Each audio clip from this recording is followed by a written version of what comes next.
के वाले से आर्ट कौंसल डीजी खान ने ये महफिल सजाई।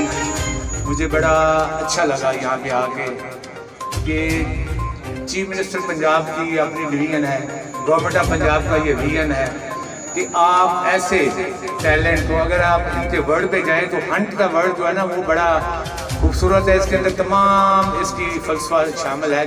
हंट वो चीज़ होती है जिसको आप ढूंढते फिरते हैं बड़ी तगोटों से एफर्ट करके। तो आज का जो टैलेंट हमारे सामने मैंने देखा है, लोग डांस भी देखा है, मैंने देखे हैं कि बच्चे जो नगमा याद गा रहे थे और स्पेशली जो हमारे हमारा बच्चा है उस अंदाज से जिस तरीके से उन्होंने इस सारे इवेंट में शामिल हुए मुझे बहुत अच्छा लगा है। आर्ट कौंसल की मैं इस काविश को बहुत ही अप्रिशिएट करता हूँ। इसके बाकी जो जितने भी मुंतजमीन हैं, असिस्टेंट कमिश्नर साहबा भी इसके साथ पूरा पार्ट एंड पार्सल है, जिससे स्पोर्ट्स अफसर यहाँ पे मौजूद हैं, बाकी जिनका मुझे मैं नाम नहीं ले सकता। तो ये ऐसी एफर्ट हम कर रहे हैं कि मुझे अंदाज़ा हो गया है कि इंशाल्लाह लिया के जो टैलेंट है ये डिवीजन में भी आगे आएगा और ये डिवीजन से लेकर हम पंजाब में भी विन करके आएंगे।